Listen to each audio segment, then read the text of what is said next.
Hello, hi, നമസ്കാരം. എല്ലാ പ്രിയപ്പെട്ട പ്രേക്ഷകർക്കും ഐക്കൺസ് ഓഫ് ഇന്ത്യയിലേക്ക് സ്വാഗതം. ഐക്കൺസ് ഓഫ് ഇന്ത്യ ഇപ്പോഴും നിൽക്കുന്നത് ചെന്നൈയിൽ തന്നെയാണ്. ഇന്ന് നമ്മുടെ അതിഥിയായി വന്നിരിക്കുന്നത് തൊടുപുഴയിൽ നിന്നും ചെന്നൈയിലെത്തി മാതാ എഞ്ചിനീയറിംഗ് എന്ന സ്ഥാപനം നടത്തുന്ന റൈമണ്ട് സാറാണ്.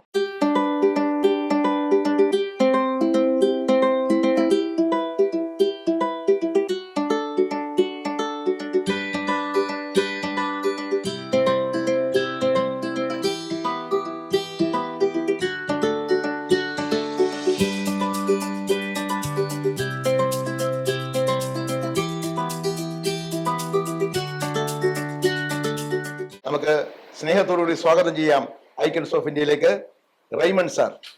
വെൽക്കം സാർ, ഐക്കൺസ് ഓഫ് ഇന്ത്യയിലേക്ക് സ്വാഗതം. സ്വാഗതം, നന്ദി. അപ്പോൾ ഇന്നത്തെ ഐക്കൺസ് ഓഫ് ഇന്ത്യയിൽ സാറിന്റെ വിശേഷങ്ങളാണ്. Okay sir. തൊടുപുഴയിലാണ് ജനനം അല്ലേ? തൊടുപുഴയ്ക്കടുത്ത് കരിങ്കുന്നം എന്ന് പറയുന്ന.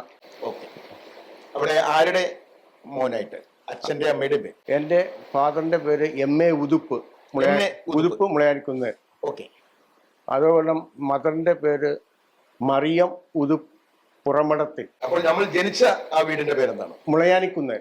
വിദ്യാഭ്യാസമൊക്കെ എങ്ങനെയായി? വിദ്യാഭ്യാസമൊക്കെ കഴിഞ്ഞു. 10th കഴിഞ്ഞ് IT-ക്ക് പോയി. എവിടെയാണ് പഠിച്ചത്? കരിങ്കുന്നത്തായിരുന്നു. അവിടെ അവിടെയുള്ള നമ്മുടെ സഹപാഠികളെ കോണ്ടാക്ട് ഉണ്ടോ?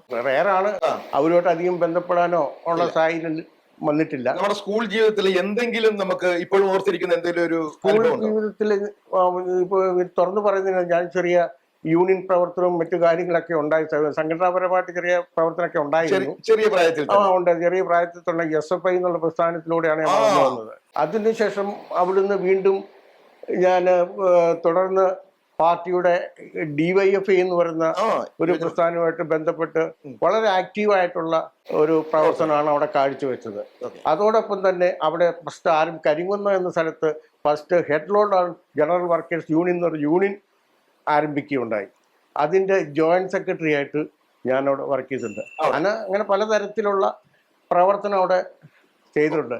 അതിനെല്ലാം ശേഷമാണ് ഞാൻ അവിടുന്ന് അപ്രന്റീസിന് വേണ്ടിയിട്ട് വിശാഖപട്ടണം, എൻ്റെ മൂത്ത ചേട്ടന് വിശാഖപട്ടണത്താണ് വർക്ക് ചെയ്യുന്നത്, ഡിഫൻസിലാണ് വർക്ക് ചെയ്യുന്നത്.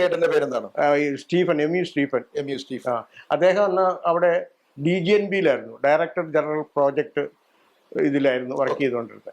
അപ്പോൾ അദ്ദേഹത്തിൻ്റെ ഇതിലനുസരിച്ച് ഞാൻ അപ്രന്റീസ് ആയിട്ട് അവിടെ അങ്ങനെ 1 വർഷം അവിടെ ചെയ്തതിന് ശേഷം വീണ്ടും ഞാൻ അവിടുന്ന് യഥാർത്ഥത്തിൽ പറഞ്ഞ എസ്കേപ്പ് ആവുകയത്. വിശാഖപട്ടണത്തിൽ രക്ഷപ്പെട്ടു എന്ന് പറഞ്ഞാൽ അതൊരു ന്യൂക്ലിയർ പ്ലാന്റ് ആയിരുന്നു. അപ്പൊ നമ്മൾ ഇവിടെ ചെയ്ത ഉത്തരവാദിത്തമായ അതൊക്കെ അതോടുകൂടി വിട്ടു കേട്ടോ. അപ്പൊ തുടർന്ന് അങ്ങനെയുള്ള പ്രവർത്തനം ഒന്നും ഇല്ലാതെ ഇവിടെ വന്നു. അതിനുശേഷം വിശാഖപട്ടണത്ത് വീണ്ടും അവിടെ വിശാഖപട്ടണത്ത് വർക്ക് ചെയ്യുന്ന സമയത്താണ് എനിക്ക് മാരേജ് അലവൻസ് വന്നു. അതുമായിട്ട് ബന്ധപ്പെട്ട് ഞാൻ 1992 മാരേജ് ചെയ്തു. വിശാഖപട്ടണത്ത് നിൽക്കുന്ന സമയത്താണ്, അവിടുന്ന് നിൽക്കുന്ന സമയത്താണ് വീണ്ടും എത്ര വയസ്സായിട്ടുണ്ട്? ലീവില് ഏതാണ്ട് 30 വയസ്സ്. അപ്പൊ 30ാമത്തെ വയസ്സാണ്. ഇനിയിപ്പോ വിശാഖപട്ടണത്ത് നിന്നിട്ട് കാര്യമില്ല, നമുക്കൊരു വിവാഹമൊക്കെ കഴിക്കണം. എല്ലാവരുടെ ഒരു ആഗ്രഹമാണല്ലോ. പിള്ളേര് അവരെ നല്ല രീതിയിൽ കൊണ്ടുപോകാൻ, നടത്തി വിടുക എന്നുള്ള അവരുടെ ഒരു പാരാപ്തമായിട്ടുള്ള അവർ കാണുന്നത്. അപ്പോൾ നമ്മൾ തിരിച്ചെത്തി വീണ്ടും തൊടുപുഴയിലെത്തി. എവിടെയായിരുന്നു നമ്മുടെ ചേച്ചിയുടെ വീട്? അവര് അവരുടെ വീട് എറണാകുളം പാലാരിവട്ടം എന്ന് പറയും. സാറിന്റെ വൈഫിന്റെ പേരെന്താണ്? എലിസബത്ത്. അങ്ങനെ വിവാഹം കഴിഞ്ഞു. അതെ. മക്കള് 2 പേരാണുള്ളത്. അതെ. പേരെന്താണ്? ഒന്ന് മൂത്ത ആളിന്റെ പേര് രജിത്ത്, ഇളയ ആളിന്റെ പേര് അജിത്ത്. അവര് 2 പേരും ജനിച്ചത് ചെന്നൈയിലാണ്. 2 പേരും ചെന്നൈയിലാണ്. മാരേജ് കഴിഞ്ഞ് 92 തന്നെ ഇവിടെ എത്തപ്പെട്ടു. ആ മാരേജിന് ശേഷം ചെന്നൈയില്, അപ്പം വൈഫിന്റെ ജോലി ചെന്നൈയിലായിരുന്നു. ഇവിടെ രാമചന്ദ്ര മെഡിക്കൽ കോളേജിലായിരുന്നു, നേഴ്സാണ്. അങ്ങനെ അപ്പൊ ഇത് അങ്ങനെ വന്നു കഴിഞ്ഞപ്പോൾ ഞാനും എൻ്റെ തൊഴില് ഇങ്ങോട്ട് മാറ്റി. വേണ്ടാന്ന്. അതിനു മുമ്പ് ഇവിടെ ബാംഗ്ലൂരും പോയിട്ടുണ്ട്, വർക്ക് ചെയ്തിട്ടുണ്ട്. അപ്പൊ 2 പേരും അങ്ങോട്ട് 2 സ്ഥലത്താകുമ്പോൾ ബുദ്ധിമുട്ടാണ്. ഇവിടെ വന്ന് സെറ്റിലായി. നീളം കൂടിയ വണ്ടി കയറി വന്ന ഒരു തോലുപെട്ടിയായിട്ട് വന്നതാണ്. നമ്മുടെ സ്വയം പ്രയത്നങ്ങളുടെ അധ്വാനത്തിന്റെ ഫലമായിട്ടാണ് ഇപ്പൊ എത്രയൊക്കെ ഉണ്ടെങ്കിൽ ജോലി ഉണ്ടായിരുന്നു. സാമ്പത്തികത്തിന്റെ ചില പിള്ളേരെ പഠിപ്പിക്കണം, അങ്ങനെയുള്ള ഇതിലൊക്കെ വന്നു കഴിഞ്ഞപ്പോൾ മിസ്സസിന് ഒരു സൗദി ഒരു ഇത് കിട്ടി, ഒരു വിസ കിട്ടി. പുള്ളിക്കാരത്തി 8 വർഷം സൗദിയിലായിരുന്നു. അപ്പൊ രണ്ടു കൂട്ടരും അതേപോലെ എൻ്റെ മിസ്സസും വളരെ അധ്വാനത്തിന്റെ ഫലമായിട്ട് എങ്ങനെ രക്ഷപ്പെടും എന്നുള്ള ഒരൊറ്റ ഇത് ആശയത്തിന്റെ അടിസ്ഥാനത്തിൽ രണ്ടുപേരും ഈക്വൽ മൈൻഡ് ആയതുകൊണ്ട് അപ്പോൾ സാറിന്റെ ഈ വിജയത്തിന്റെ പിന്നിൽ വൈഫ് ഒത്തിരി കഷ്ടപ്പെട്ടുണ്ട്. ഉണ്ട്. ഇല്ലെങ്കിൽ ആ ത്യാഗം ഉണ്ടെങ്കിൽ അത് ത്യാഗം സഹിച്ചുകൊണ്ട് അവിടെ 8 വർഷം നിൽക്കാൻ പറ്റില്ല. അപ്പൊ അതിന് ശേഷമാണ് സ്വന്തമായിട്ട് ഇങ്ങനെ. മക്കളൊക്കെ എങ്ങനെയാണ് പഠിപ്പിക്കും?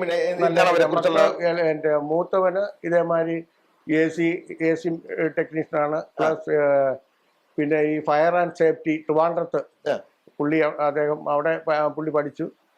അവിടുന്ന് ഇത് ചെയ്തുകൊണ്ട് പിന്നെ പുള്ളി ഇവിടെ സ്പോർട്സിൽ ക്രിക്കറ്റിൽ ആക്റ്റീവായിരുന്നു. ക്രിക്കറ്റിൽ HCL കമ്പനിയുടെ ഒരു കോൺട്രാക്ടറായി. കൂടുതൽ ഇവൻ ഗ്രൗണ്ട് വർക്കാണ് ചെയ്തുകൊണ്ടിരിക്കുന്നത് കംപ്ലീറ്റ്. അത് എന്നോട് ഇതുമായിട്ട് യാതൊരു ബന്ധവുമില്ല. സ്ഥാപനത്തിലേക്ക് നമുക്ക് വരാം.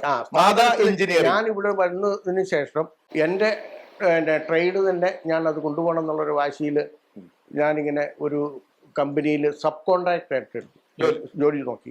അങ്ങനെ സബ് കോൺട്രാക്ടറായിട്ട് ജെയിൻ ഗ്രൂപ്പിലാണ് ഞാൻ നോക്കിയത്. എൻ്റെ വർക്ക് കണ്ട് എന്നെ ഡയറക്റ്റ് അവരെന്നെ വിളിപ്പിച്ചു. അതും ആ ഗ്രൂപ്പിലെ ഒരു മുഖ്യമായ ഒരു ചീഫ് എഞ്ചിനീയർ ഉണ്ടായിരുന്നു, ശരത് വാസൻ. എന്നെ വളർത്തിവിട്ട ഒരു മുഖ്യ കഥാപാത്രം അദ്ദേഹമാണ്.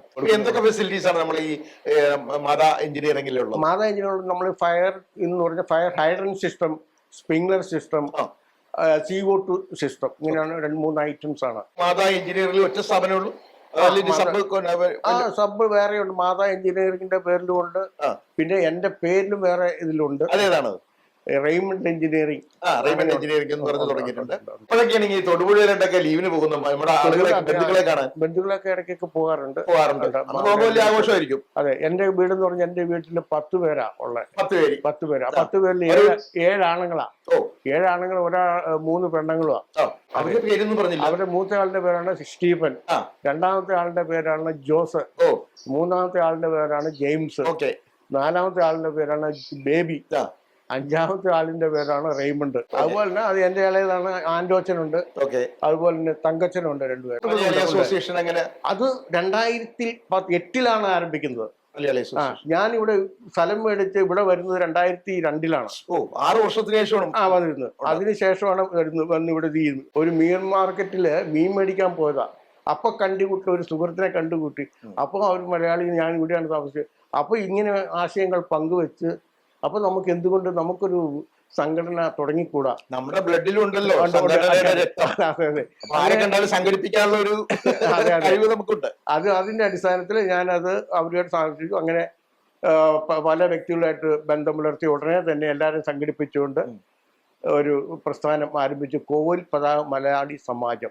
എത്ര മെമ്പർമാരുണ്ടായിരുന്നു അതിൽ? അന്ന് 45 മെമ്പർമാരായിരുന്നു. സാർ എന്തായിരുന്നു? ഞാൻ പ്രസിഡന്റായിരുന്നു. 45 കുടുംബങ്ങളല്ലേ? ഇപ്പോഴും അതിന്റെ പ്രസിഡന്റാണ്. ഇപ്പോഴും നിലവിൽ ഇപ്പോൾ 120 മെമ്പർമാർ, 120 കുടുംബങ്ങളുണ്ട്. മലയാളികളെല്ലാം സംഘടിപ്പിച്ചുകൊണ്ട് ഇവിടെ തമിഴ്നാട് സ്റ്റേറ്റ് മലയാളി കോൺഗ്രസ് എന്ന് പറഞ്ഞ് ആരംഭിച്ചു. അതിന്റെ വർക്കിംഗ് പ്രസിഡന്റാണ്. അങ്ങനെ 2010 CTM എന്നുള്ളൊരു മതസംഘടന, confederation of Tamil Nadu Malayali association. അപ്പോൾ അതിൽ നമ്മുടെ ഈ കോവിൽ പതാക സമാജം മെമ്പർഷിപ്പ് എടുക്കുകയും അതുമായിട്ട് ബന്ധപ്പെട്ട് പോവുകയും പ്രവർത്തിക്കുകയും ചെയ്തതിനെ പറ്റി. അപ്പോൾ അതിൻ്റെ വെളിച്ചത്തിൽ ആ ഇലക്ഷനിൽ ഞാനും അതിനകത്ത് ഒരു കാൻഡിഡേറ്റായിട്ട് വന്നു. അതും ഞാൻ എലക്ടഡ് മെമ്പറാണ്. അതിനുശേഷം 3 വർഷം കഴിഞ്ഞ് അത് 2014 സ്റ്റാർട്ട് ചെയ്തു. അതിനുശേഷം 2014 വീണ്ടും ഇലക്ഷൻ വന്നു. അതിലും ഞാൻ എലക്ടഡായി. അതിൽ വൈസ് പ്രസിഡന്റായിട്ട് 3 വർഷം ഞാനിരുന്നു. ഇതുവരെയുള്ള ജീവിതം സാറ് സന്തോഷവാനാണ്. ഇനി എന്താണ് സാറിന്റെ ഒരു ആഗ്രഹം? ഞാൻ ഇപ്പോൾ ഒരു സന്ദേശം കൊടുക്കാനുള്ളത്, നമ്മുടെ പിള്ളേർക്ക് വേണ്ടി നമ്മൾ ജീവിക്കുന്നത് 50 അല്ല 60 വയസ്സ് വരെയും അവർക്ക് വേണ്ടി ജീവിക്കുക.